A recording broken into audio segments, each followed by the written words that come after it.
This audiobook is your initiation into the lost art of conscious creation. Your thoughts are magnetic, pulling life toward you with perfect precision. Listen closely. This is the wisdom your soul has waited lifetimes to remember. The Magnetic Mind. Introduction. In the depths of your being lies a power so vast it has shaped civilizations and moved mountains. This power, the sacred art of conscious creation through divine visualization, has been whispered about in temples and taught in secret chambers since time immemorial. Now, as you hold these words in your hands, you stand at the threshold of remembering what your soul has always known. Your mind is not merely a processor of thoughts, it is a magnetic force that draws to you the very fabric of reality itself. Every image you hold within becomes a blueprint for creation. Every emotion you attach to those images becomes the vital force that brings them into being. This is not new knowledge. It is ancient wisdom, rising once again to the surface of consciousness. The great mystics and sages throughout history understood that thought is the seed of all physical form. Just as a mighty oak exists first as a tiny acorn, every manifestation in your life begins as a thought seed in the fertile soil of your mind. Your emotions are the water that nurtures these seeds, determining which will flourish and which will fade. But there is a deeper truth still. The kind of visualization taught in modern times barely scratches the surface of this divine art. True visualization, the sacred practice passed down through generations of initiates, is not a mere mental exercise. It is a communion with the infinite mind that flows through all things. When you learn to see with these inner eyes, you tap into the very same creative force that brings stars into being. This knowledge comes to you now because you are ready to remember. The universe itself has guided these teachings into your hands at precisely the right moment. As you turn these stories, you will recognize truths that have lain dormant within you, waiting for this awakening. Your journey of remembering begins now, not as a student learning something new, but as a soul reclaiming its forgotten power. Part 1. Awakening the Visionary Within. Chapter 1. The Ancient Mirror. In the ancient town of Al-Safra, where sand-worn buildings whispered tales of forgotten wisdom, stood a peculiar mirror. This mirror, bestowed upon the sage Eleanor by a mysterious traveler, held powers beyond ordinary reflection. Those who stood before its weathered glass saw not their physical form, but rather the images that dwelled within their minds, their deepest beliefs made manifest. The mirror showed Eleanor something remarkable. Every person who gazed into it saw a different reality, yet each vision perfectly matched the thoughts they carried within. Through this sacred-looking glass, she understood a universal truth. Your world is but a reflection of your inner sight. You see, the universe operates as a grand mirror, responding not to what you are, but to what you believe yourself to be. Every circumstance you encounter, every relationship you forge, every opportunity that presents itself, these are not random occurrences, but precise reflections of the images you hold within your mind. This is the ancient law of correspondence that sages throughout time have discovered. As within, so without. Your thoughts are not passive observers of reality, they are active creators of it. In each moment, whether you realize it or not, you paint pictures in your mind that the universe faithfully reproduces in the physical world. Most walk through life unconsciously creating their reality, their mental images shaped by habit rather than intention. Yet the power to reshape your existence lies in recognizing this divine connection between thought and manifestation. In the village of Ironheart lived Walter, a skilled blacksmith whose forge had grown cold with disuse.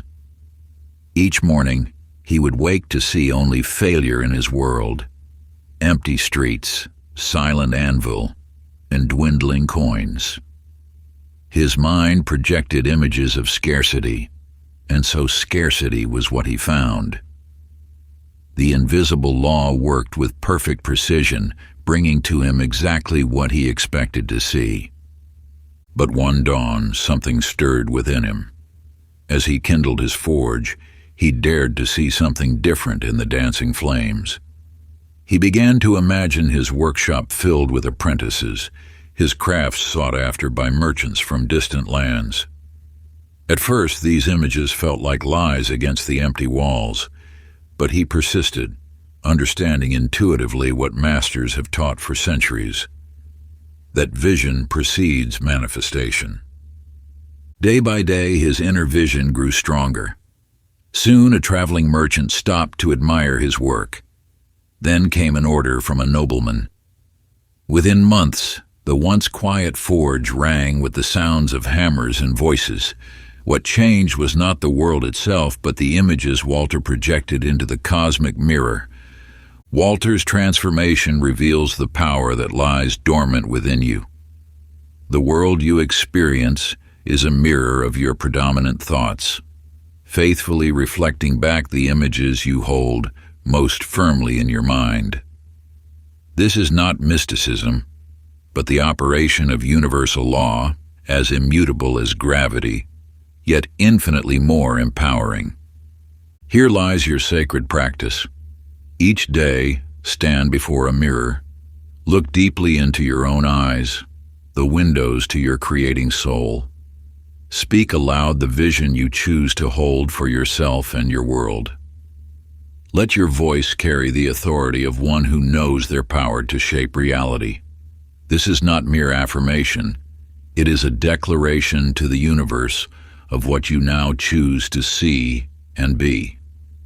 In this daily ritual, you reclaim your rightful place as a conscious creator in the grand tapestry of existence. Chapter 2. The first image is the seed.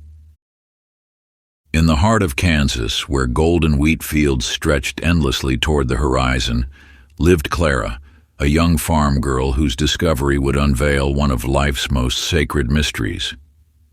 Each morning she would venture into her family's fields, carefully selecting seeds for planting.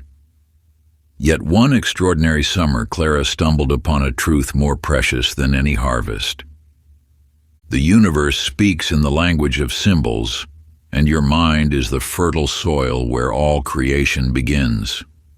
Just as Clara discovered, every thought you hold with unwavering faith becomes a seed planted in the cosmic garden of possibility. These seeds, watered by your focused attention and nourished by the warmth of your emotions, grow into the very circumstances of your life. This ancient principle has guided seekers of wisdom since time immemorial, though many have forgotten its power. When you plant a thought in your mind with conscious intent, you initiate a divine process as natural as the growing of wheat from seed. Your focused visualization is the soil preparation, your belief is the planting, and your emotional energy is the water that brings forth life. But take heed, just as a farmer must guard against weeds, you must be vigilant about the thoughts you allow to take root. The garden of your mind requires constant tending, for what you nurture will inevitably flourish.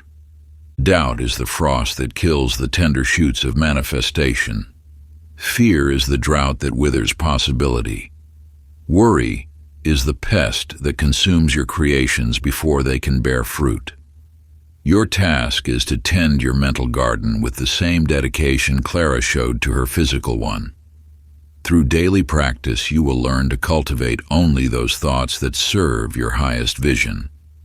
This sacred discipline transforms not only your circumstances, but your very essence. In a distant land, a weary traveler named George received a mysterious gift, a small pouch of seeds from an aging mystic. "These seeds," the mystic whispered, "will become whatever you truly believe they will be."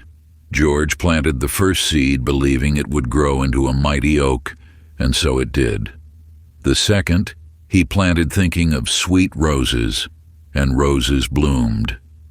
With each planting, George witnessed the power of his beliefs made manifest in the soil before him. This tale mirrors the truth of your own creative power. The seeds of your thoughts will grow into the reality you believe they will become. Just as George's seeds responded to his beliefs, your life responds to the visions you hold in your mind. The universe, in its infinite wisdom, cannot help but arrange circumstances to match the garden you've cultivated within. Practice. As the sun rises each morning for the next 7 days, plant one seed of desire in your mind. Speak it as though it already exists. Feel the joy of its completion. See it manifested in perfect detail. Breathe life into it with the conviction of your faith. Then, like a wise farmer who trusts in the natural process of growth, release it to the fertile soil of the universe. Remember, the harvest comes not from anxious watching, but from confidence knowing that what is planted must surely grow. Chapter 3. You are the vessel of the divine idea. In a small village positioned between misty mountains, there lived a midwife named Harriet whose hands carried the ancient wisdom of healing. You see, she possessed a gift far beyond the mere knowledge of herbs and remedies. She received visions, crystal-clear images that would appear in her mind's eye just when needed most. These sacred glimpses came not from effort or strain, but in moments of perfect stillness, when her heart was aligned with her purpose. When you open yourself to the universe's guidance, you become a channel for divine wisdom. Your mind transforms from a mere thinking apparatus into a sacred vessel through which infinite intelligence flows. This is the forgotten art of true visualization, not the forceful construction of mental pictures, but the gentle receiving of divine imagery. The ancients understood this profound truth, that the greatest visions come not from the limited human mind, but from the boundless universal intelligence that speaks through all creation. As Harriet tended to expectant mothers, she learned to trust these inner glimpses. A flash of cool water would guide her to suggest specific herbs, or an image of sunlight would prompt her to recommend more time outdoors. These visions were not her own inventions, but messages from the universal mind, offering precise guidance for each soul in her care. The villagers marveled at her wisdom, not knowing that she merely served as a faithful messenger for the knowledge that already existed in the great cosmic library. You too are receiving such guidance at every moment. The universe speaks through the language of mental images, sending you precisely what you need to know. Your task is not to create these visions, but to clear your mind enough to receive them. Like a still pond reflects the stars above with perfect clarity, your quieted mind becomes the mirror for divine inspiration to reveal itself.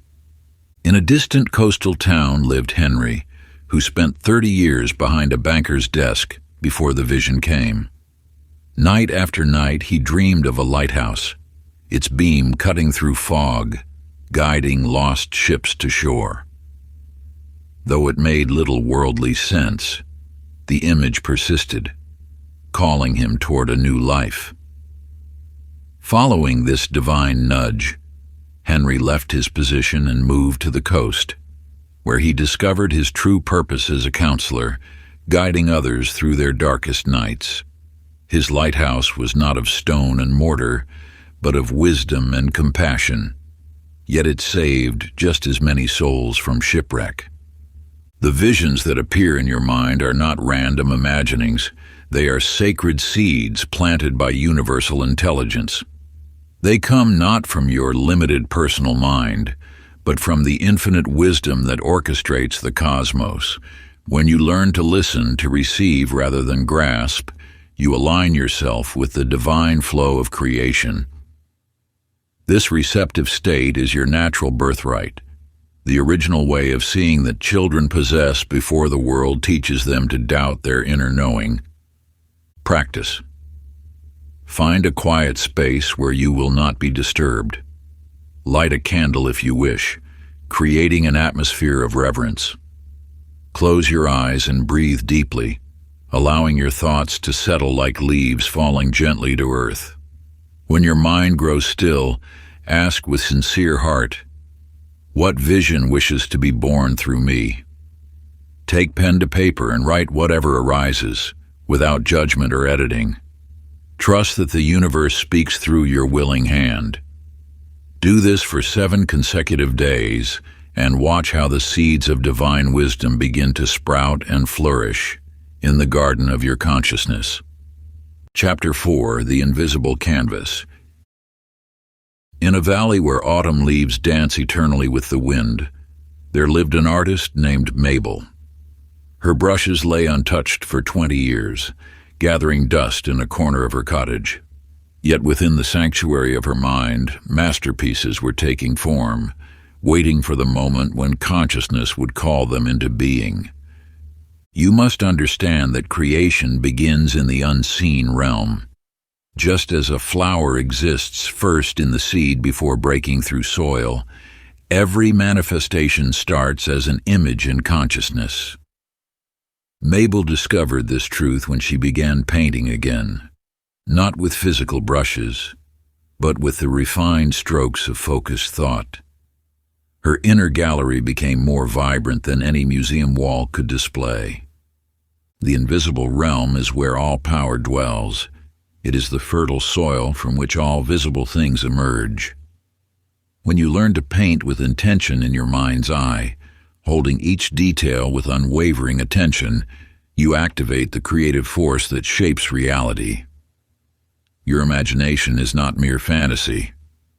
It is the brush with which the universe crafts existence. It is the primordial power that has shaped civilizations and transformed the very face of our world. Think of your mind as a sacred canvas, pristine and waiting.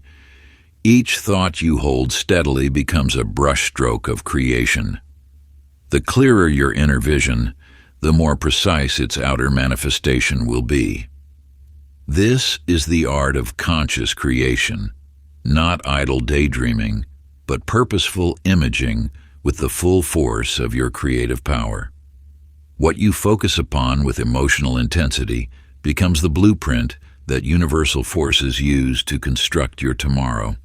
In a distant land torn by conflict, a young soldier named Franklin understood this principle.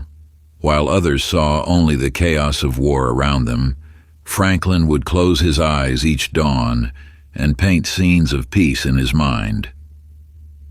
He would see children playing in streets that were whole again, gardens blooming where rubble had been. Day after day, he held these images with such clarity that they began to feel more real than the destruction before him. And slowly, mysteriously, the world began to mirror his inner canvas. First in small ways, then in transformations that others called miraculous. You see, Franklin's story teaches us that what we hold in mind with conviction carries more weight than what our physical eyes perceive. The unseen realms hold infinite potential, waiting to be shaped by your focused imagination. This is the forgotten wisdom that the greatest creators throughout history have silently known. Practice. Close your eyes and imagine your ideal day from start to finish, in vivid sensory detail. Feel the emotions, hear the sounds, see the colors, and taste the sweetness of this reality you are creating. Do this daily until the invisible becomes visible. Chapter 5: Unlocking the Gate of Feeling. In a small village where time seemed to flow like silk through gentle fingers, there lived a seamstress named Margaret. Her needle moved in perfect rhythm, each stitch precise and purposeful. Yet few knew that her true artistry lay not in the threads she wove, but in the feelings she poured into her work. You see, the universe responds not merely to your thoughts, but to the vibration of your emotions. Your feelings are the magnetic force that draws experience into form. When Margaret stitched wedding gowns, she infused each motion with the joy of celebration. When she mended torn garments, she channeled the warmth of restoration, and slowly, mysteriously, her life began to mirror these very emotions, abundance flowing to her in the same measure she had given to others. The law of attraction operates through this sacred union of thought and feeling. An image held in mind without emotion is like a lamp without oil. It cannot illuminate your path to manifestation. But when you marry clear vision with authentic feeling, you activate the ancient mechanism of creation that has existed since the dawn of consciousness itself. In another village lived Douglas, a widower who spent years visualizing a new chapter of happiness.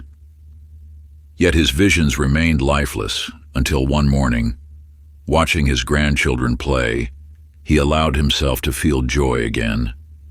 In that moment of emotional surrender, the universe responded. Within months, his life transformed, not because his thoughts had changed, but because he had finally opened his heart to feel what he envisioned. The garden of his life, once barren, began to bloom with unexpected connections and opportunities. Your emotions are not mere responses to life. They are the very substance from which life is shaped. When you visualize your desire, you must step beyond the threshold of thought into the temple of feeling. Let your heart beat with the reality of your vision. Let your body know the truth of it. This is the ancient art of manifestation that has been whispered through generations, passed from master to student since time immemorial. What Margaret discovered through her needle and thread, and what Douglas learned through his grief and joy, now beckons to you. Feel what you wish to create. Let your emotions become the thread that stitches your visions into reality. The masters of old knew this secret. That feeling is the language the universe understands most deeply. Practice. Find a quiet space where you will not be disturbed. Close your eyes and bring forth your deepest desire. Now transcend mere thinking. Feel it as if it is already yours. Let the emotions fill your body for 2 minutes. Feel the gratitude, the joy, the peace of its fulfillment. Notice how your body responds, perhaps with warmth, lightness, or a quickened heartbeat. This is not pretending. It is practicing the ancient art of emotional manifestation, aligning your entire being with that which you seek to create. Chapter 6. The Still Waters Within. In the depths of winter, where pristine snow blankets the earth in hushed reverence, you will find wisdom in the tale of Agnes. Each morning, as dawn's first light touched the frozen lake near her cottage, she walked its shores in perfect silence. The stillness spoke volumes that words could never capture, teaching lessons that only an attentive heart could perceive. You must understand, the greatest visions arise not from endless mental chatter, but from the sacred void of inner quiet. Like Agnes, who discovered that when her mind grew still as the frozen waters, crystal-clear images would surface from the depths of her being. These were not mere thoughts, but pure knowing emerging from the silence, divine blueprints, untainted by doubt or limitation. The universe speaks in whispers, not shouts. When you quiet the endless stream of thoughts, you create space for divine imagery to emerge. This is the forgotten art of true visualization, not forcing pictures into your mind, but allowing them to rise naturally from the well of stillness within. It is a remembering of what your soul has always known. Consider Clyde, who carried mail through the bustling city streets. Amid the chaos of traffic and crowds, he discovered an oasis of silence within himself. As he walked his route each day, he learned to maintain this inner quiet. Soon, vivid images began appearing in his mind. glimpses of possibilities that would later manifest in his life. The noise around him faded as his inner vision grew stronger. What others saw as mundane work, Clyde transformed into a sacred practice of manifestation. What Clyde discovered, you too will find, that silence is not empty. It is filled with creative power. When you still have the waters of your mind, the reflection becomes clear. This is how the universe paints its intentions upon the canvas of your consciousness. In this stillness, the language of creation becomes your mother tongue once more. The stillness Agnes found by the frozen lake and Clyde discovered amid city noise exists within you now. It awaits only your recognition. In that sacred quiet, the seeds of manifestation take root. Your role is not to force the vision, but to prepare the soil through silence, to cultivate the garden where miracles naturally bloom. Let these stories remind you that the clearest visions arise not from striving, but from allowing. When you quiet your mind, you open the channel through which divine imagery flows. This is the ancient way of seeing, not with the eyes, but with the still heart. This wisdom has guided mystics and masters through the ages, and now it calls to you. Practice sit in stillness each day for 5 minutes, breathe and simply see without forcing. Let the image rise. Watch as your inner vision strengthens with each moment of sacred silence. Chapter 7. What you see when your eyes are closed. In a small village positioned among ancient hills, there lived a teacher named Vera, who had never seen the physical world with her eyes. Yet those who studied with her learned to perceive truths that the sighted often missed. Through her gentle guidance, students discovered that their physical eyes could deceive, while the eye of the mind revealed all. You see, the outer world presents itself as absolute truth, demanding your attention and belief. But this visible realm is merely the shadow of a deeper reality, one that exists first in the chamber of imagination. When you close your physical eyes, stepping away from the clamor of appearances, you access the creative force that shapes all manifestation. Your inner sight holds power that your physical eyes cannot grasp. While the world shows you what is, your mind's eye reveals what can be. This is not mere fantasy. It is the sacred art of seeing beyond the veil of current circumstances, touching the formless essence from which all form emerges. Consider Howard, who lived in the poorest quarter of his city. Each night, he would close his eyes and walk through the rooms of a home he did not yet possess. He felt the smooth wooden banister beneath his palm, heard his footsteps echo on hardwood floors, breathed in the scent of fresh flowers by the window. While others saw only his worn clothes and empty pockets, Howard saw with perfect clarity the life that awaited him. He did not merely wish for this home, he claimed it in the realm where all creation begins. Months passed, and Howard's inner vision never wavered. Then one day, as he turned a corner in an unfamiliar neighborhood, he stopped. Before him stood the very house he had walked through countless times in his mind. The realtor's sign had just been planted in the front yard. Within a year, Howard crossed that threshold not as a dreamer, but as the owner. The universe had aligned with his unwavering inner sight. What Howard discovered, you too must learn. The images you hold within eventually become the pictures you see without. Your inner sight is the template for your outer reality. The world will show you thousands of reasons why your vision cannot manifest, but those reasons hold power only if you give them your attention. The ancient masters knew this truth, that your consciousness is the fertile soil in which all manifestation takes root. Practice. Every night, close your eyes and walk through your desired future scene as if living it. Feel every sensation, hear every sound, and breathe the very air of that reality. Do not question how it will come to pass. That is not your concern. Your task is simply to hold the vision with unwavering faith until the outer world reshapes itself to match your inner template. Chapter 8: The Law That Shapes All Things. In the heart of a valley where morning mist clung to ancient pines, Martha taught in a humble schoolhouse. Each morning, as her students filed in through the weathered door, she wrote not just arithmetic and letters on the board, but something far more vital: the invisible principles that governed all of life.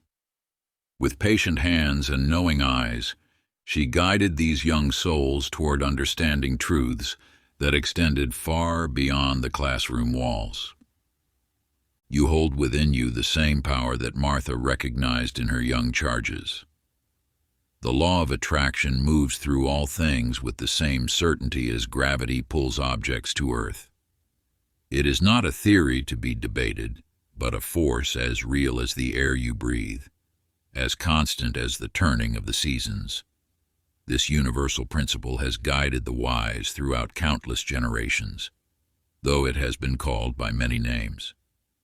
Just as a magnet draws iron without judgment or hesitation, your thoughts attract their physical equivalents with unwavering precision. This law responds not to your wishes or hopes, but to the images you hold steady in your mind, energized by the current of your emotions. It is the silent architect of your experience, building the framework of your life according to the blueprints you provide through your consistent mental patterns. In a distant city lived Archie, a man who prided himself on his rational mind. When he first encountered these teachings, he scoffed, declaring them mere fantasy. Yet something compelled him to experiment. He began small, visualizing a blue feather crossing his path. Within days, blue feathers appeared in the most unexpected places, floating through his garden, resting on his windowsill, carried by the wind before his feet. Each appearance sent a quiet shiver of recognition through his carefully constructed worldview. Intrigued but not convinced, Archie expanded his tests. He visualized specific encounters, precise conversations, and particular opportunities. One by one, these mental images materialized in his physical world until he could no longer deny the pattern. The law was working not because he believed, but because it simply was. His doubt had no power to negate the law's operation, just as one's disbelief in gravity would not prevent a fall. This truth stands before you now. The law of attraction does not require your faith to function. Like gravity, it operates regardless of your opinion. It simply reflects, with perfect accuracy, the predominant pictures in your mind. Your thoughts are not passive observations. They are creative forces, broadcasting signals that the universe must answer. They are the seeds from which your tomorrow grows. The world you see around you is a mirror of your sustained mental activity. Every circumstance, every relationship, every experience has grown from seeds planted in the soil of your consciousness. This law knows no favorites, holds no grudges, makes no judgments. It simply returns to you the essence of what you have impressed upon it through your consistent thoughts and feelings. In this divine reflection lies both your challenge and your opportunity for transformation. Practice. Take 3 beliefs you currently hold about your life, about your work, your relationships, your possibilities. Visualize clearly what outcomes these beliefs are creating. Now choose one belief to transform. See yourself living from this new perspective. Feel the reality of it in your body. Hold this vision until it feels as natural as breathing. The law will respond with the same certainty that brings dawn after night. Your conscious participation in this process is the key that unlocks the door to deliberate creation. Chapter 9. From Wanting to Knowing. In a dimly lit corner of an old library where ancient wisdom rested on mahogany shelves, Evelyn spent her days surrounded by countless volumes on manifesting dreams. Her fingers traced leather-bound spines as she collected every text that promised to unlock the secrets of desire. Yet despite her vast knowledge, her own wishes remained suspended in the realm of theory, floating like dust motes in the afternoon light. You see, knowing about manifestation differs entirely from knowing you are worthy of receiving. This truth lies at the heart of all creation.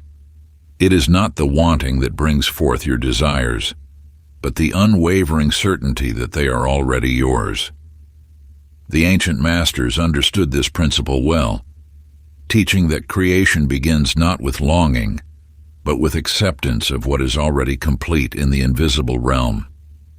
When you stand before the mirror of life, what reflects back is not what you wish for, but what you know yourself to be. The universe responds not to your hopes, but to your deepest convictions about what you deserve. This is why two people can perform identical visualization practices, yet experience vastly different results. One creates from a place of lack, the other from a foundation of abundance already recognized within. Thomas, a man who once gambled away his fortunes in dimly lit backrooms, discovered this truth through bitter experience. Night after night, he would visualize winning, desperately hoping to change his luck. But it wasn't until he stopped seeing himself as someone who needed to win and began knowing himself as someone who had already received abundance that his reality shifted. The moment his inner certainty aligned with his outer desires, the universe had no choice but to reflect this truth back to him. His transformation came not from changing his actions, but from altering the very essence of his self-perception. Your own journey mirrors this ancient wisdom. When you move beyond merely wanting something to knowing it is already yours in the unseen realm, you activate the true power of visualization. This shift from desire to embodiment is the master key that unlocks the door to manifestation. It transforms you from a beggar knocking at the door of possibility to the rightful heir claiming your divine inheritance. The transformation occurs when you release the energy of yearning and step into the quiet confidence of possession.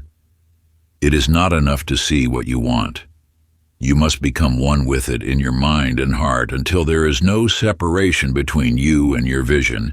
In this sacred space of oneness, the seen and unseen worlds merge, and what was once merely hoped for becomes inevitable. Practice. Write down a single statement of what you know is coming to you, and read it aloud daily.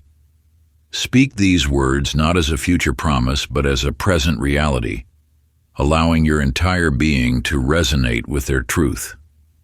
Chapter 10. The Inner Temple of Vision. In a small cottage on the outskirts of town lived Sylvia, whose garden had long since surrendered to wilderness. While others saw only tangled vines and withered blooms, she discovered something extraordinary within those neglected walls, a sacred space where thought became form. The wild roses climbed untamed, creating natural archways that seemed to lead into other realms of possibility. Each morning, Sylvia would sit among the overgrown roses, close her eyes, and enter the temple of her mind.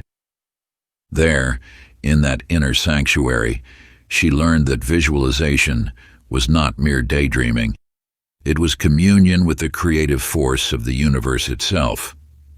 As the morning dew settled on her skin, she felt the boundary between inner and outer worlds dissolve. You too possess this inner temple, more magnificent than any structure built by human hands.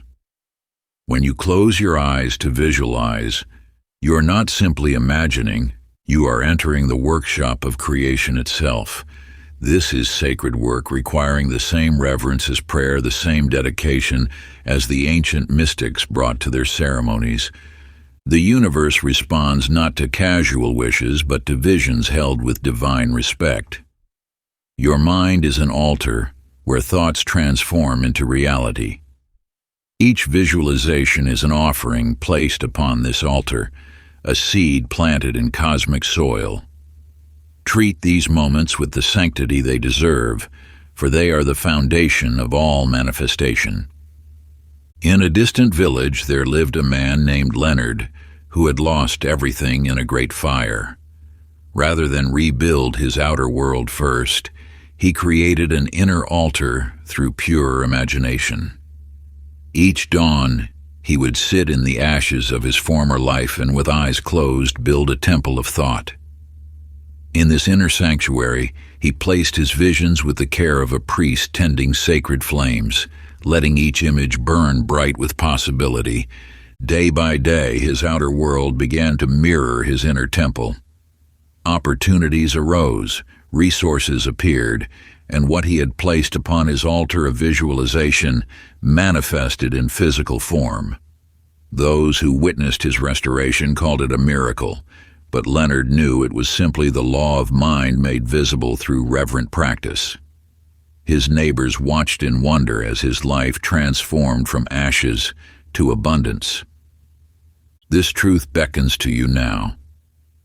Your visualization practice is not a mental exercise, it is a holy ritual. The space between your thoughts is more sacred than any cathedral, for it is here that the divine speaks through images of what can be. In this hallowed chamber of consciousness, every thought carries the seed of physical manifestation. Just as ancient priests prepared their temples for worship, you must approach your visualization with ceremonial respect. Create a dedicated time and space for this practice. Let each session be an act of reverence, knowing that in these moments you touch the very power that creates worlds. Approach this altar of mind with clean thoughts and pure intention, for here in the silence, miracles take root. Practice. Designate a physical space or object as your vision altar. Visit it daily to visualize, treating each session as a sacred appointment with the infinite. Let this become your personal sanctuary, where thoughts transform into reality. Part 2, The Alchemy of Thought and Emotion. Chapter 11, Emotion. In the misty hills of a mountain village where autumn mist clung to the valleys like a dreamer's sigh, lived Lillian. Each evening her violin song would drift through the town square, technically perfect, yet somehow hollow, until the night she learned the ancient truth about feeling. You see, Lillian had mastered every note, every crescendo, every delicate pause. But her music touched no hearts until she discovered that technique without emotion was like a body without a soul. It was only when she closed her eyes and allowed herself to feel the joy, the longing, the love within each note that her violin began to weave magic.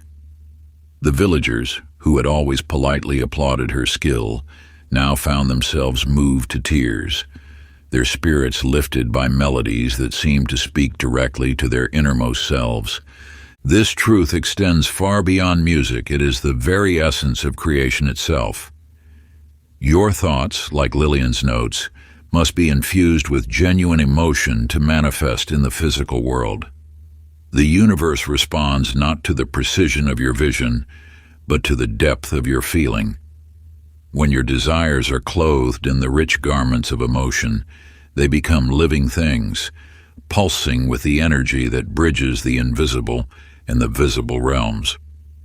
In the heart of the same mountains lived Roy, a former boxer whose hands once knew only the language of force. After an injury ended his career, he spent years visualizing healing, yet his body remained locked in pain.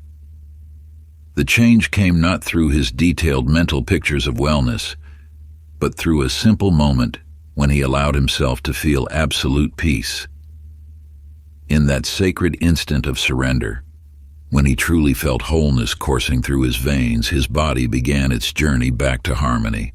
The law of attraction operates through this magnetic current of emotion.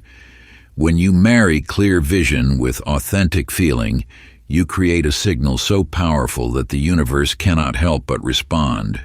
Your emotions are not mere reactions. They are creative forces, divine currents that magnetize your thoughts into physical form.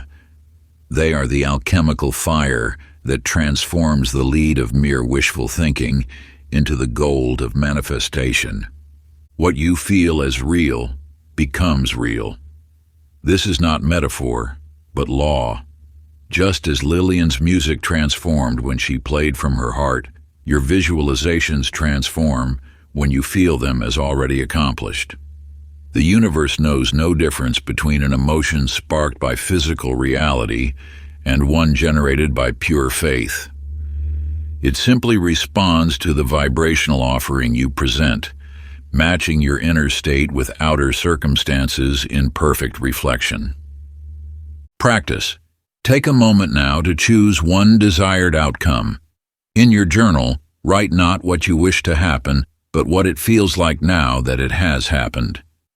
Let every word carry the weight of emotion. Describe the gratitude washing over you, the joy bubbling within, the peace settling in your bones. Throughout your day, return to this feeling state, knowing it is the current that draws your vision into being. This emotional resonance is your true creative power. Chapter 12. The Imprint of Repetition. In a weathered shop on the corner of Pine and Memory, where the scent of oil and metal lingered in the air, Clifford tended to broken typewriters. Each morning before the sun rose, he would select a pristine sheet of paper, insert it into his 1932 Underwood, and type the same words: "I am a master craftsman, sought after by those who value excellence." The mechanical rhythm of keys striking paper became his meditation. Day after day, week after week, the same words flowed from his fingers onto fresh stories. Some might have called it foolish, this daily ritual of typing identical phrases into the pre-dawn silence. Yet Clifford understood an ageless truth. The mind responds to repetition as surely as metal yields to persistent pressure. You see, what you impress repeatedly upon the subtle substance of consciousness must, by universal law, express itself in visible form, just as water, falling drop by drop, eventually carves channels in stone. So too does consistent visualization create pathways in the unseen realm. The universe recognizes the language of persistence. It honors what you attend to faithfully, transforming thought patterns into physical reality with mathematical precision. As Clifford's practice deepened, something shifted. His reputation began to spread beyond the small town's borders. Collectors started bringing him their rarest machines. Writers whose words had shaped generations sought his expertise. His simple affirmation, typed faithfully each morning, had carved a groove in the invisible, and reality reshaped itself to fill that groove, as naturally as a river follows the path of least resistance. Consider now Nancy, whose fingers knew the whisper of silk and weight of wool. In her small dressmaking shop, she held one image in her mind as she worked, herself designing for those who appreciated true artistry. Morning and evening, between the fitting of seams and pressing of pleats, she would close her eyes and see this picture with such clarity that it seemed to breathe with life. Others hurried through their work, but Nancy knew that patient repetition was the key. Like a master weaver creating an intricate tapestry, she wove her vision into the fabric of her days. And gradually, as naturally as spring follows winter, her clientele transformed. The vision she had held faithfully began to breathe and move in her world, manifesting with an elegance that mirrored her own craftsmanship. What these stories reveal is profound. Repetition is not mere mechanical action. It is a sacred practice of impressing truth upon the universal mind. Each time you return to your chosen image, you deepen its power. Like a sculptor working with invisible clay, your consistent visualization shapes the substance from which tomorrow is formed. This is the hidden law the ancients knew, that attention, directed with purpose and returned to with devotion, becomes the chisel with which you carve your destiny. Practice. Select one mental image and return to it at the same time every day for 21 days. Watch as the seed of your visualization takes root in the fertile soil of the universal mind. Chapter 13. Imagination obeys the will. In a small village positioned among ancient oaks, a carpenter named Gerald stood before his workbench, his hands trembling like autumn leaves. Once renowned for crafting the finest furniture in 3 counties, he now struggled to hold even the simplest tools. The tremors had appeared suddenly, like unwelcome guests, and with them came the whispers of doubt that echoed through his mind, threatening to overpower the wisdom he had spent decades perfecting through his craft. You see, the power of focused will remains one of the most potent forces in the universe. Just as Gerald faced his workshop each morning, you too stand before the raw materials of your life, your circumstances, challenges, and aspirations waiting to be shaped by your intention. Your imagination is not some wayward child to be left unattended. It is a master craftsman awaiting your direction, a divine instrument through which creation itself flows. When Gerald finally understood this truth, he began each day by sitting quietly in his workshop, eyes closed, hands resting on his knees. In his mind, he saw his hands steady and sure, moving with precision and grace. He commanded his inner vision with the same authority he once commanded his tools. These hands are steady. These hands create beauty. These hands serve my will. Day by day, the trembling subsided, as though his body recognized the authority of his directed consciousness. The law responds not to wishful thinking, but to focused command. Your mind awaits your instructions with the same faithful readiness as a well-trained horse awaits its rider's signal. When you direct your imagination with purpose, it has no choice but to obey, for this is the ancient covenant between consciousness and creation that has existed since time immemorial. Consider Beatrice, who taught at the Valley School. Her thoughts once scattered like leaves in a storm, carrying her attention away from her goals. She learned to gather these thoughts as one might gather wool for spinning, weaving them into a single powerful vision. Each morning before her students arrived, she would stand at her desk and mentally rehearse. I teach with clarity. My students understand. Knowledge flows freely. Within months, her classroom transformed into a haven of eager learning, her students' eyes bright with understanding. The universe bows to direct thought. As surely as water follows the course you carve for it, your reality follows the channel of your focused imagination. Your mind is not meant to wander. It is meant to be led with purpose and precision, like a ship guided by the steady hand of its captain through both calm seas and tempestuous waters. When you understand this principle, you begin to treat your imagination as the sacred instrument it truly is. Every thought becomes intentional, every mental image carefully chosen and clearly held. This is not mere fancy, but the practical application of universal law, the same law that guides the stars in their courses and brings the seed to flower in its season. Practice. Create a 1-minute mental script and repeat it 3 times a day with full intention. Speak to your mind as a commander speaks to those under their authority, with certainty that your words will be heeded and your vision made manifest. Before we get into the next chapter, you can download a free ebook version of this audiobook. using the link in the pinned comment below this video. Chapter 14: The Veil of Doubt and How to Dissolve It. In a quiet village where whispers carried far, Ruth lived alone in a stone cottage, her windows always lit by the warm glow of candlelight.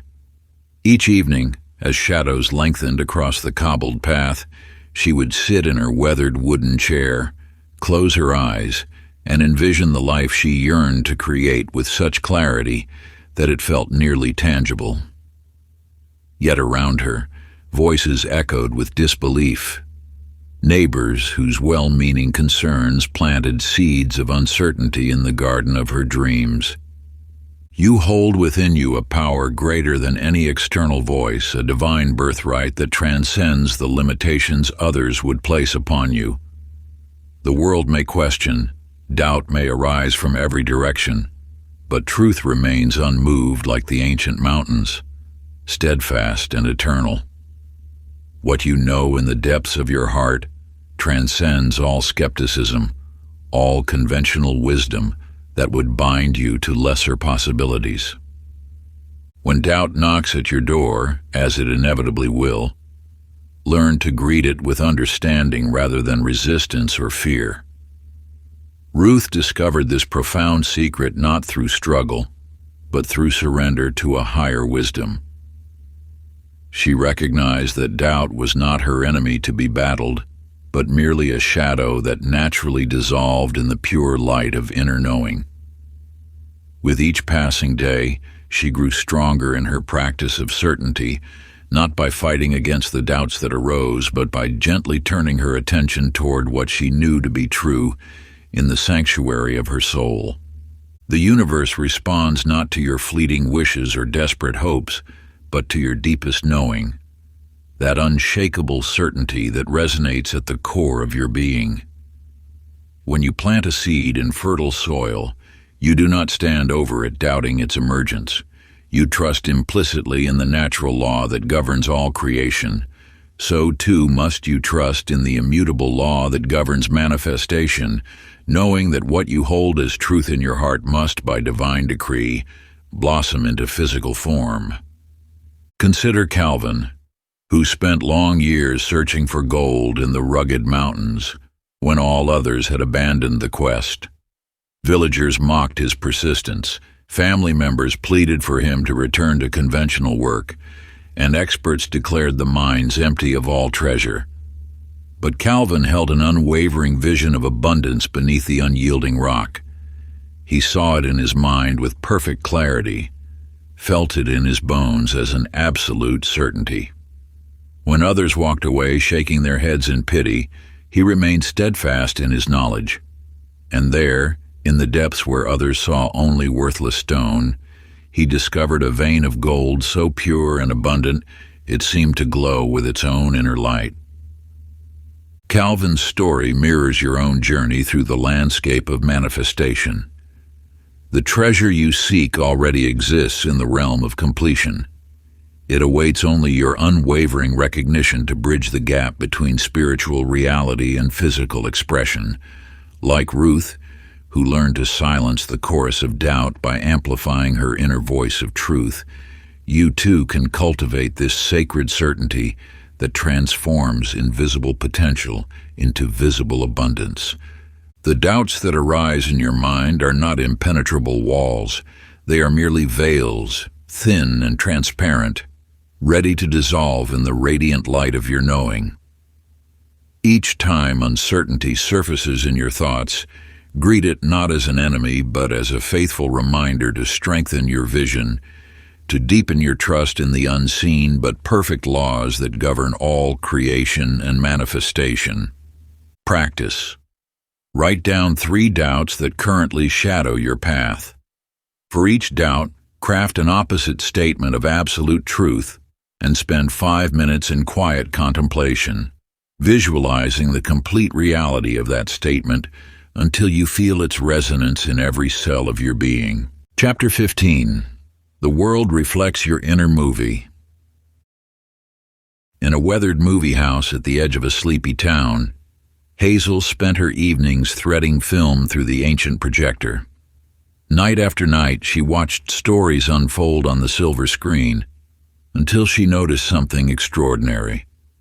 The scenes she replayed in her mind began materializing in her daily life, as if some unseen projectionist was casting her thoughts onto the screen of reality.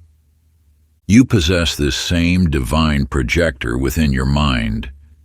Each thought you hold, each scene you replay becomes the film through which your life story unfolds. The universe, in its infinite wisdom, does not distinguish between the images you consciously choose and those you unconsciously entertain. It simply projects what you feed it. This is not merely metaphor, but the very mechanism through which creation manifests in your experience. Your mind is perpetually running a sacred film. Every experience you encounter, every circumstance you face, is but a reflection of the movie playing within. When you understand this truth, you realize that changing your life's picture begins with changing the real. The outer world has no choice but to conform to the inner vision you consistently maintain with emotional conviction. In the heart of a bustling city, Emmett worked as a bank teller, his days marked by the same tired story, one of limitation and quiet desperation. Each morning he would replay scenes of struggle, and each day would mirror back those very images, until one morning something stirred within him. He began to edit his inner film, carefully crafting new scenes of possibility and purpose. As he held these new images with unwavering attention, his external world began to shift scene by scene until his life matched the movie in his mind. What appeared as a miracle to others was simply the natural law of mind operating through him. This simple truth stands before you now. Your world is not happening to you. It is responding to the film you are playing within. Every thought, every image you hold becomes a frame in the movie of your life. The power lies not in wishing for a different reality, but in consciously directing the scenes you play in your mind's theater. You are both the director and the audience of this magnificent production called your life. Practice. Find a quiet moment each evening. Close your eyes and choose one current situation in your life. Now, reimagine it as a scene in a movie, complete with the lighting, the dialogue, the emotions you wish to experience. Play this new scene in your mind's theater each night before sleep, feeling its reality as deeply as if you were watching it on the grandest screen. Notice how your emotional response intensifies the projection and how, with each viewing, the boundary between imagination and reality grows ever thinner. Chapter 16. Speak what you see. In a small village where herbs grow wild and wisdom grew deeper, Opal tended her apothecary shop with gentle hands and a knowing heart. Each morning before dawn, she would stand in her garden, surrounded by healing plants, and whisper her visions into the morning mist. At first, these whispered words seemed to dissolve into the air like dew, but slowly, steadily, they began taking root in the soil of reality. The villagers noticed how her garden flourished beyond others, how healing occurred more swiftly with her remedies, though few understood the sacred ritual she performed each day. You too hold this sacred power of the spoken word. When your inner vision finds voice, it gains strength. The ancient ones knew this truth. Sound carries creative force. Your words are not mere expressions of thought, they are seeds of manifestation. When you speak what you see within, you bridge the gap between the unseen and the seen. The universe responds not just to silent imagery, but to the vibration of voiced intention. This wisdom appears throughout the sacred texts of every tradition, from the opening lines of creation stories to the healing incantations of shamans and medicine people across the ages. In the bustling streets of a merchant district, Eugene faced the empty shelves of his failing shop. Each morning, he began speaking life into his business, not as wishful thinking, but as present truth. Customers flow through these doors. Products move swiftly. Abundance fills these shelves. Day by day, his spoken visions took form until his store hummed with the very activity he had voiced into being. What changed was not merely his fortunes, but the very energy his establishment radiated. Customers would remark how entering his shop felt like stepping into a place where prosperity itself dwelled. This mirrors your own journey of creation. When you align your speech with your inner vision, you create a harmony that the universe must answer. Your words are not hopes cast into void. They are declarations that shape reality. Speak with the quiet confidence of one who knows their words carry power. This is not pride, but sacred responsibility, for you are engaging with the same force that brings stars into being. The key lies not in volume, but in certainty. Let your voice carry the calm assurance of truth already established. Speak your vision not as something to come, but as something that is. The present tense is your most powerful ally. It tells the universe this is, not this might be. When doubt arises, as it inevitably will, return to this practice with even greater devotion, for it is often at the threshold of manifestation that uncertainty makes its final stand. Practice. Speak one sentence daily that affirms your vision as already real, always in present tense. Do this at dawn or dusk when the veil between worlds grows thin, and feel the vibration of your words resonating with the creative forces of existence. Chapter 17, The Ritual of Seeing Again. In a weathered lighthouse on a rocky shore, Lois kept her nightly vigil. As ships relied on her beacon, she relied on an inner light, a vision she held faithfully each evening as the sun dipped below the horizon. In her small tower room, she would close her eyes and see not just the physical lamp she tended, but a radiant light within that grew stronger with each viewing. Night after night, through storm and calm, her inner vision remained steadfast, a companion to her solitary watch. You possess this same capacity for inner illumination. Through sacred repetition, your visualization becomes more than mere practice. It transforms into ritual. Each time you return to your chosen image, you strengthen the bridge between the unseen and the seen. This is not mechanical repetition, but a holy communion with the creative force that shapes all things. Like an artist returning to their canvas, adding layers of depth with each brushstroke, you build your reality through consistent attention to your vision. The mind responds to consistent attention. What you revisit regularly becomes etched in the fabric of your consciousness, and through this etching, manifestation begins. Your repeated vision is like a steady flame, burning away doubt and uncertainty until only pure knowing remains. This knowing resonates at the deepest levels of your being, sending ripples through the universal consciousness that eventually return as physical reality. In a small town far from the sea, Wendell, once a soldier, discovered this truth. His mind had become a battlefield of shadowed memories, until he learned to replace each dark image with one of healing light. Night after night he would sit in his garden, eyes closed, holding a vision of golden rays washing through his being. What began as discipline became devotion, and slowly the shadows gave way to dawn.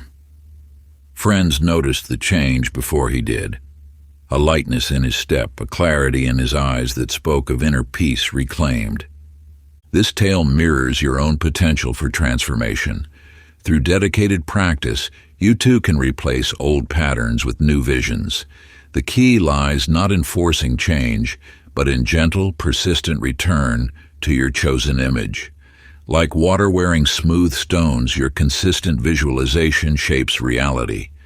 The universe responds not to desperate pleas, but to the quiet certainty of repeated intention. Each time you revisit your vision, you deepen its impression in the universal mind. This is not repetition or repetition's sake. It is the sacred act of becoming. Just as a prayer gains power through devotion, your visualization grows stronger through faithful return. In this faithful return, you align yourself with the ancient rhythm of creation that has guided seekers throughout the ages. Practice. Create a sacred time and place to visualize the same scene for 5 minutes each day for 1 moon cycle. Notice how the vision becomes clearer, more vibrant, and more real with each session. Allow yourself to feel the emotion of your vision fulfilled, for emotion is the language the universe understands most deeply. Chapter 18. The Body Believes the Mind. In a valley positioned between ancient hills, Myrtle tended to those who sought healing. Though her own body bore the weight of years, she discovered a truth more potent than any herb or tincture. Each morning, she would rise and move with the grace of perfect health, speaking words of vitality until her flesh began to mirror her inner vision. You too hold this power within. Your body is not merely flesh and bone. It is a living expression of your deepest beliefs. The subconscious mind, that faithful servant, accepts whatever images you present to it as truth. It knows no difference between what you vividly imagine and what exists in the physical world. When you walk, speak, and move as though your desired state is already manifest, you create new pathways in your nervous system. This is not pretense. It is the activation of natural law. Your cells respond to the pictures you paint in your mind, especially when those pictures are embodied through movement and voice.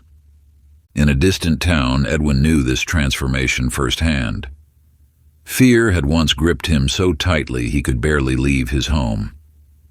Yet he began to move differently, standing tall, walking with purpose, speaking with quiet confidence. At first it felt foreign, almost false. But as he persisted in embodying courage, his nervous system began to align with this new pattern. What started as a conscious choice became a natural expression. Your own transformation awaits this same embodied practice. The body you inhabit is not fixed. It is fluid, responsive to the signals you send through visualization and movement. When you align your physical expression with your inner vision, you create a bridge between potential and manifestation. This is not mere positive thinking. It is the practical application of universal law. Your subconscious mind, which governs bodily functions and automatic responses, accepts the role you play with conviction. As you move through your day embodying your vision, you literally reshape your neural pathways and cellular memory. Practice, walk, move, and speak for 5 minutes daily as your future self, fully inhabiting the vision. Chapter 19. Letting Go of the How. In a small town where time seemed to move more slowly, Bernice sat at her worn wooden table each night, meticulously planning every detail of how her dreams would unfold. Her fingers, calloused from years of needlework, would trace elaborate maps and lists, trying to control each step toward her vision. You must understand that this desire to control the path is natural, yet it creates resistance to the very thing you seek. Like Bernice, you may find yourself caught in the web of how, rather than trusting in the wisdom of the universe to arrange the perfect circumstances. The universe operates through infinite channels, most of which remain hidden from mortal sight. When you clutch too tightly to your own limited vision of how things must unfold, you inadvertently close countless doors of possibility. Your role is to hold the vision clear and true, while releasing attachment to the method of its arrival. One morning, exhausted from her planning, Bernice finally surrendered. She burned her lists and simply held her dream in her heart, with quiet faith. Within weeks, opportunities she could never have engineered began flowing into her life effortlessly. Russell, a skilled mechanic in the neighboring town, discovered this same truth through a different path. For years, he had tried to force his vision of owning his own garage through careful calculations and rigid plans. Nothing manifested until the day he released his grip on the process and simply trusted. The perfect location appeared through a chance encounter he could never have planned.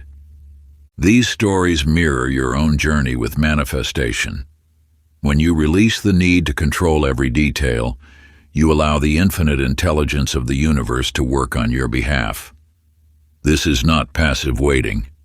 It is active trust in a power greater than your logical mind. Practice. After visualizing, say aloud, "This or something better, through paths of ease and grace. I release the how." Chapter 20. When inner and outer align. In a small theater in the heart of New England, Etta would stand alone each morning, remembering her days on stage.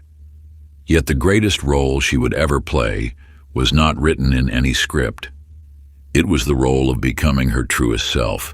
You possess this same transformative power. When your inner vision aligns perfectly with your outer expression, you enter a sacred state of being where manifestation becomes inevitable. This is not mere acting, it is the art of authentic embodiment.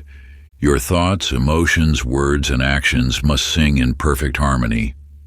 When you think abundance while feeling lack, speak of joy while carrying sorrow, or act small while dreaming big, you create discord in the universal symphony. But when all aspects of your being align with your vision, you become an instrument through which the divine expresses itself. Consider Stanley, the woodworker who lived in a modest cabin at the edge of town. For years, he dreamed of creating masterpieces that would grace the finest homes. Yet his hands moved tentatively, his prices reflected doubt, and his workshop remained dim and disorganized. One dawn, Stanley rose and declared, "I am a master craftsman." He cleaned his workshop as though it were a sacred temple, handled his tools with the reverence they deserved, and spoke to clients with quiet confidence. He did not pretend. He simply allowed his outer world to reflect the truth he held within. Within months, Stanley's work began appearing in galleries, not because he had learned new techniques, but because he had finally become one with his vision. His story mirrors the potential that lies within you. When you dare to live as though your vision is already manifest, the universe cannot help but conform to this truth. The key lies not in forcing change, but in allowing your whole being to naturally express what you have already claimed within. Your thoughts, feelings, words, and actions become a single note, pure and true, calling forth its matching reality. Practice. Make a list of 3 small ways to act today in alignment with your vision. Choose one and do it. Part 3. Embodying the Magnetic Mind. Chapter 21. You are the magnetic field. In a small workshop filled with radio equipment, Cornelius spent his days tuning into invisible frequencies that carried voices and music through the air. Each morning, he would adjust dials with practiced precision, finding the perfect resonance that brought clarity to static-filled signals. You, too, are a living broadcast station. Every thought you hold, every emotion you nurture, radiates outward on frequencies unseen yet powerfully real. This is not metaphor. It is universal law. Your mind and heart generate waves of energy that ripple through the fabric of existence, drawing to you all that vibrates in harmony with your signal. The universe responds not to what you wish for, but to what you are. When you understand this truth, you cease the exhausting effort of trying to manifest, and instead become the living embodiment of what you seek, Your role is not to reach for things outside yourself, but to tune your own frequency to match that which you desire to experience. In a bustling hospital ward, Nurse Irene discovered this principle through an unexpected path. Though chaos swirled around her, she maintained an unwavering inner peace. Soon, patients in her care began to heal more rapidly. Colleagues found themselves calming in her presence. Even the most difficult situations seemed to resolve themselves when she entered the room. She had become a center of peace, and the world had no choice but to reflect her frequency back to her. This mirrors the truth waiting in your own life. The outer world must reshape itself to match your inner state, not because you are forcing it to, but because it cannot do otherwise. Like attracts like with mathematical precision, your energy signature calls forth its mirror in all things. You need not strain to attract good into your life. Instead, become the frequency of what you seek. If you desire abundance, radiate the feeling of wealth. If you seek love, emanate love from within. If you want peace, be peace. The universe will find you by your signal. Practice. Close your eyes and ask, what energy am I radiating today? Then shift consciously into the state that matches your desired outcome. Chapter 22. Live in the image you hold. In a dimly lit dressing room, Milton stood before a mirror, his once familiar stage costume hanging untouched in the corner. For 40 years, he had transformed himself nightly into kings, beggars, and dreamers. Now retired, he discovered the most important role of his life, becoming the person he truly wished to be. You possess this same transformative power. The secret lies not in waiting for circumstances to change, but in embodying your vision now. When you dress, speak, and move as though your desired reality is present, you activate forces beyond mortal understanding. This is the art of being before becoming. Your outer world arranges itself to match your inner state. Each choice, each gesture, each word you speak either aligns with or contradicts your vision. There is no neutral ground. You are either living as though your desire is fulfilled, or you are unconsciously rejecting it through misaligned action. In a small town where hope seemed scarce, Lucille's bakery teetered on the edge of closure. Rather than surrendering to circumstances, she began arriving each morning dressed as the successful proprietor she knew herself to be. She arranged fresh flowers on spotless counters, greeted each customer as though her shop was already thriving, and made decisions with the confidence of abundance. Within months, her reality shifted to match her embodiment. This truth lies before you. What you are becoming is determined by how you are being. Your future self is not a distant stranger. It is a presence you can step into now. Each time you act from this alignment, you strengthen the magnetic pull of your vision. Practice. Look at your life today. Where are you still waiting for circumstances to change before you change? Choose one area and take immediate action as your future self would. Perhaps it's updating your wardrobe, adjusting your posture, or making decisions with the authority of someone who already has what you desire. This is not pretense. It is the sacred art of embodiment. Chapter 23. The Vision That Cannot Be Denied. In a small post office positioned among rolling hills, Florence sorted letters each morning before dawn. Her weathered hands knew every envelope's destination, but she carried her own secret. Each evening she wrote letters to herself dated 1 year ahead, describing the life she yearned to create. You hold within you this same sacred power, the ability to script your future with absolute clarity. Just as Florence's letters carried the weight of her conviction, your vision, when held with unwavering faith, becomes a magnetic force that shapes reality. The universe responds not to fleeting wishes, but to images carved deep in consciousness through persistent focus. Each time you return to your vision with renewed conviction, you strengthen its pull on the fabric of creation. This is not mere repetition. It is spiritual persistence that pierces the veil between thought and form. In a distant observatory, Oscar gazed at the stars while sketching designs for an impossible invention. Night after night, he refined not just his blueprints, but the image in his mind. Others dismissed his dreams as fantasy, yet he held fast to what he saw within. Slowly, mysteriously, components appeared, connections revealed themselves, until one evening his vision stood complete before him. His journey mirrors the universal truth awaiting your recognition. When you refuse to abandon the picture you hold within, even in the face of apparent impossibility, the universe must eventually conform to your vision. This is not stubborn denial of reality. It is the highest form of faith in the creative power you wield. Your clarity becomes your destiny.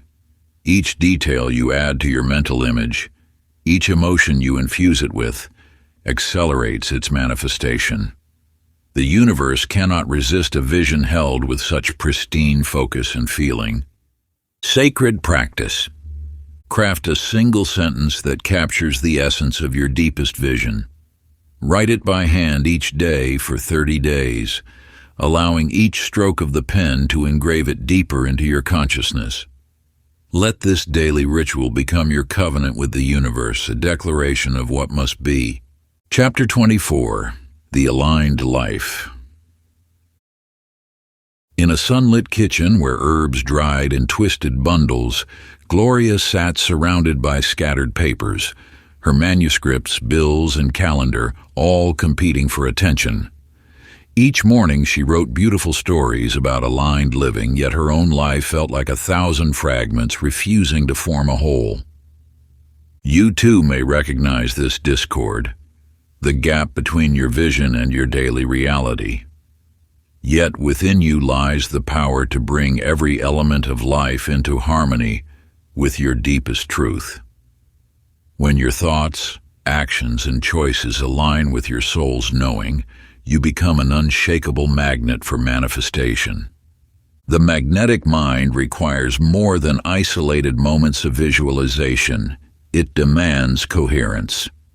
When your schedule reflects your priorities, when your spending mirrors your values, when your relationships resonate with your truth, you create a unified field of attraction.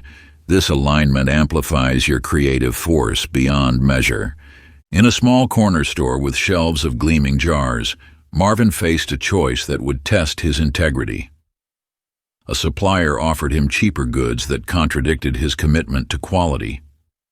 Though profits tempted him, he felt the discord in his bones.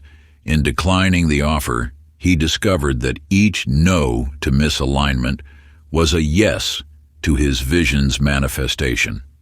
Within months, his authentic choices drew customers who valued what he truly offered. Your journey mirrors both Gloria and Marvin's awakening. Each time you align another aspect of life with your inner vision, you strengthen the magnetic current. This is not about perfection. It is about progression toward wholeness. When mind, body, spirit, and daily choices sing in harmony, the universe cannot help but respond. Practice. Write down your top 3 life priorities. Review one area today that needs alignment and make a small adjustment. Chapter 25. The Sacred Discipline of Imagination. In a weathered cabin perched high among ancient pines, Alma sat each morning before dawn with only candlelight illuminating her notebook. The ritual never varied. She would light the candle, bow her head in gratitude, and open herself to receive the verses that seemed to flow from somewhere beyond herself. Through years of this practice, she discovered that creativity was not a fickle muse, but a faithful companion to those who approached with devotion. You too possess this sacred instrument of imagination, though perhaps you have treated it casually. The power to shape reality through visualization is not a tool to be wielded at random moments, but a divine gift worthy of dedication and reverence. When you establish sacred time for your inner work, you signal to the universe your readiness to co-create. Your mind is not merely a thinking machine, it is a holy temple where divine ideas take form. Just as prayer requires devotion, visualization demands consistent, reverent practice.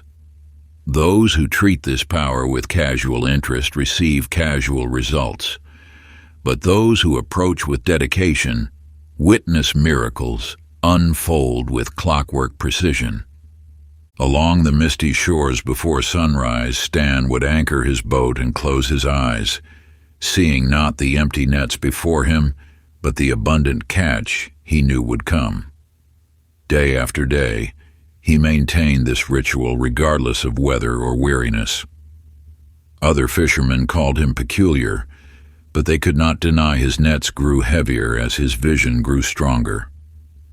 His success lay not in technique, but in the unwavering devotion to his morning ritual. The truth Stan discovered awaits your recognition. When visualization becomes as natural as breathing, as regular as the sunrise, its power multiplies exponentially. This is not about forcing yourself to imagine. It is about creating space for sacred communion with the infinite. Through dedicated practice, your mind becomes a consecrated vessel through which divine intention flows. Practice. Set aside the same time daily for vision work. Treat it as spiritual devotion, not a task. Chapter 26. What you no longer need falls away. In a small attic workspace filled with scattered fabric remnants and worn pattern books, Dorothy sat surrounded by the familiar tools of her trade. For 40 years she had crafted garments using the same trusted patterns, her fingers knowing every fold and seam by heart. Yet lately, her hands had begun to tremble when reaching for these old friends, as though some deeper wisdom whispered of change. You too may recognize this moment, when the familiar patterns of your life begin to feel like constraints rather than comforts. The universe speaks through such subtle signals, gently urging you to release what no longer serves your expanding vision. What you have outgrown must fall away to make space for what awaits. This is not loss, but sacred preparation. As your inner vision evolves, life itself becomes the master tailor, removing old stitches to allow new patterns to emerge. The threads that once held your world together may begin to unravel, not to destroy, but to recreate. Edgar, a merchant who had inherited his father's store, understood this truth only after great resistance. For years he maintained every detail exactly as it had been, preserving a legacy that no longer fit the community's needs. His dreams showed him a transformed space, a gathering place for artists and craftsmen, yet he clung to dusty shelves and outdated inventory. Only when a flood damaged the old stock did Edgar finally surrender. In that forced release, he discovered that loss created the very opening his vision required.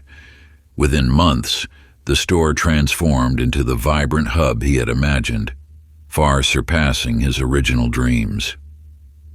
Your journey of manifestation requires similar courage. Each vision you hold contains not only a blueprint for creation, but also a gentle mandate for release. What appears as loss is actually magnetic purification, the universe's way of clearing space for your emerging reality. Let your vision guide what must be released. Trust that when old patterns dissolve, new threads of destiny begin to weave themselves into the fabric of your life. This surrender is not defeat. It is sacred collaboration with the infinite intelligence that orchestrates all creation.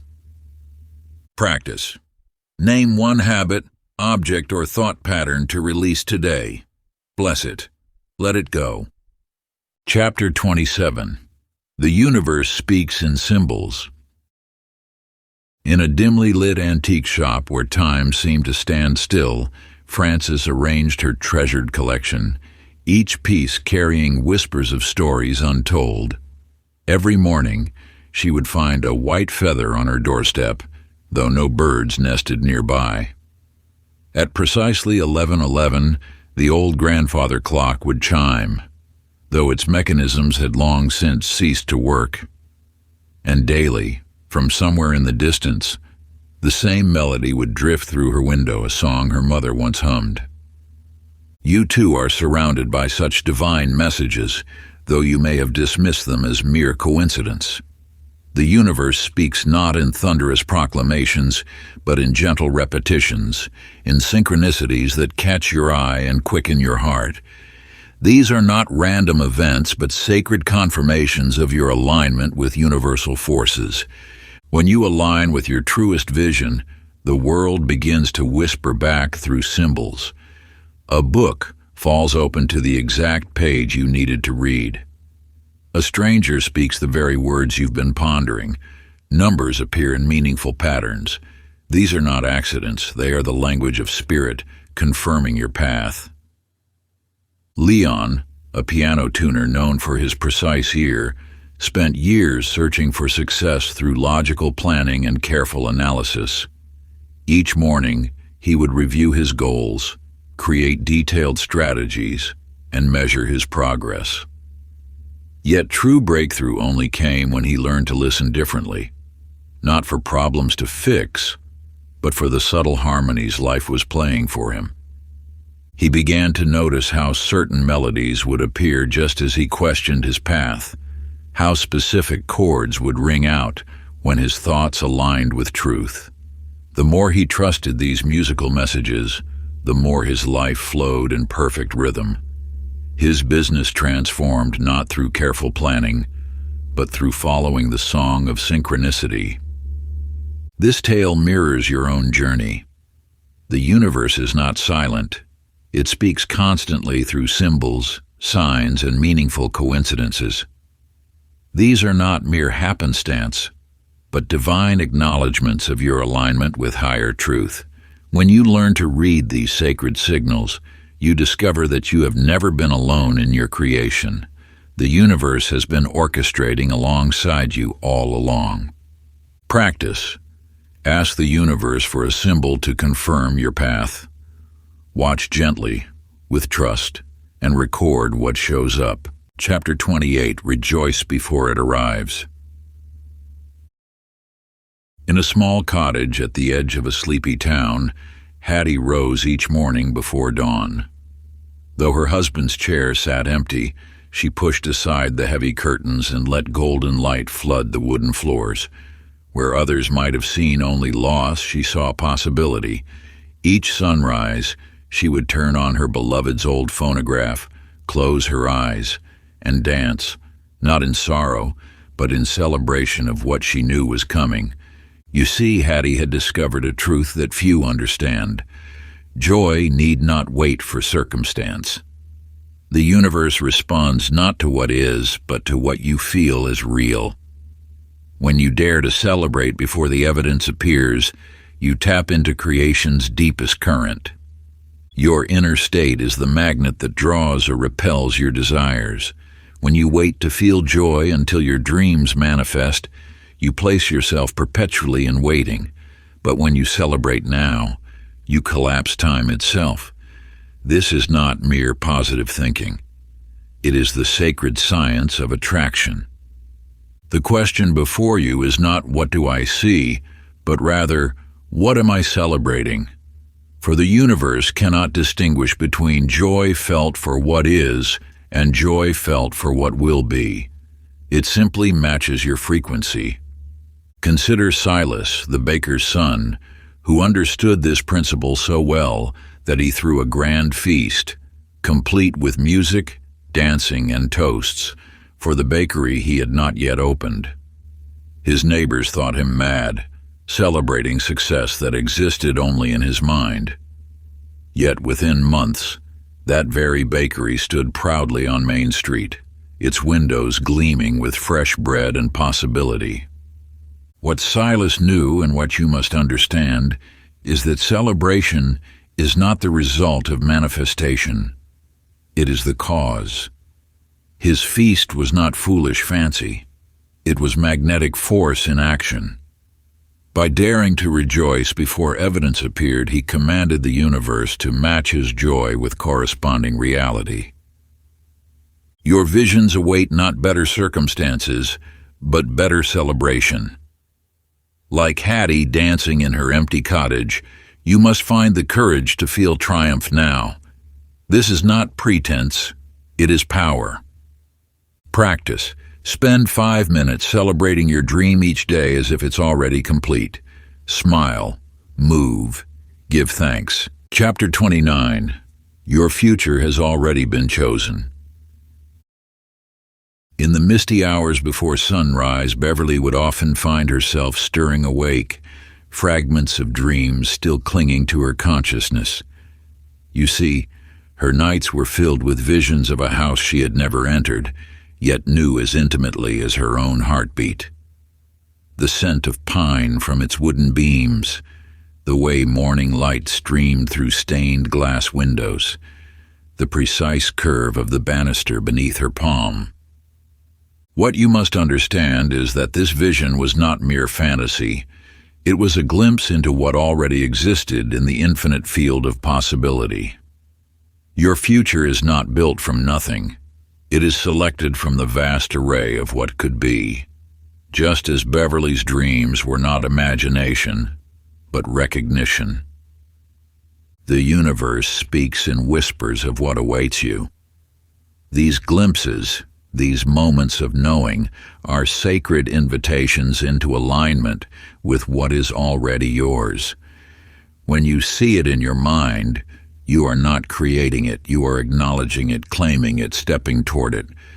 Consider Harold, who wandered into an abandoned library one autumn afternoon. There, in the dusty archives, he discovered a dedication plaque from 30 years prior, bearing his own name. The date was yet to come. What seemed impossible was simply evidence of divine timing, proof that his path was already carved in the marble of destiny.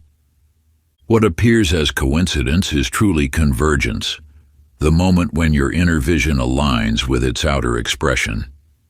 You are not forcing the future into being, you are allowing yourself to be drawn into what already awaits you. The house that Beverly dreamed of existed before she ever saw it. Harold's name was etched before he drew breath. So too does your destiny exist, waiting for you to step into alignment with it. This is the deeper truth of visualization. It is not creation, but recognition. Not manufacture, but remembrance. When you hold an image in your mind, you are tuning your frequency to what already exists in the field of infinite possibility. Practice. Take pen to paper and write a letter dated 1 year from today. Let your future self speak of the life you now live, the dreams that have manifested, the peace you have found. Read these words aloud each morning for 7 days, not as fiction, but as truth being called into expression. For just as Beverly walked through that doorway she had seen countless times in dreams, so too will you step into the reality you now choose to acknowledge. Chapter 30.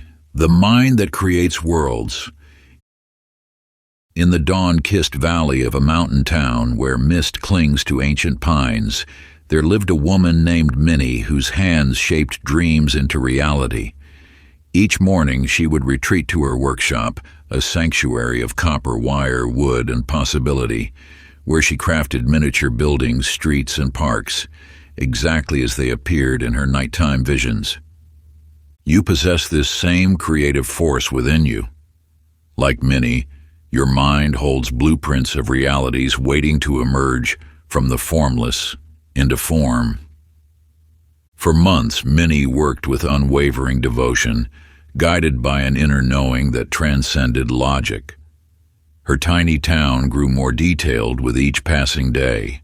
A clock tower, with hands forever marking 1111, a fountain whose waters seemed to sparkle even in miniature, streets that curved in patterns that felt both foreign and familiar.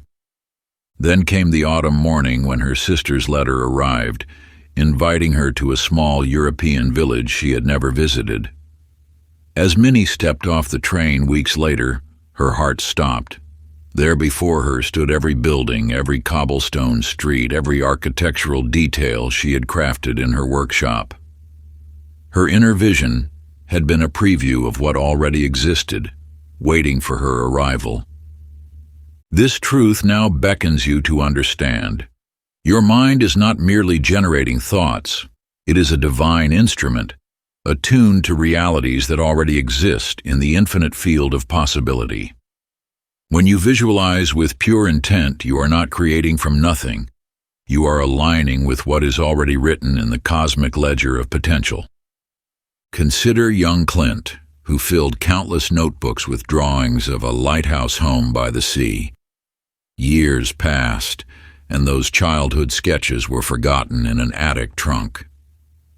Yet on his 33rd birthday, as he turned the key to his new coastal home, he found himself standing in the exact scene he had drawn so many times before, down to the spiral staircase and the way shadows danced on whitewashed walls. What appears as imagination is often recognition, your soul remembering what it has already seen. Your visions are not fantasies. They are glimpses of what awaits your alignment. Practice. For 1 week, journal each morning as if you are living in your ideal reality. Feel it fully as you write. If you enjoyed this audiobook, I created a free ebook version for you. You can download it using the link in the pinned comment. Conclusion. The journey you've embarked upon through these stories is not ending. It is deepening. What began as learning is transforming into being. You've discovered that manifestation is not about acquiring, but remembering who you truly are. Your mind, this magnificent instrument of creation, has always known the truth.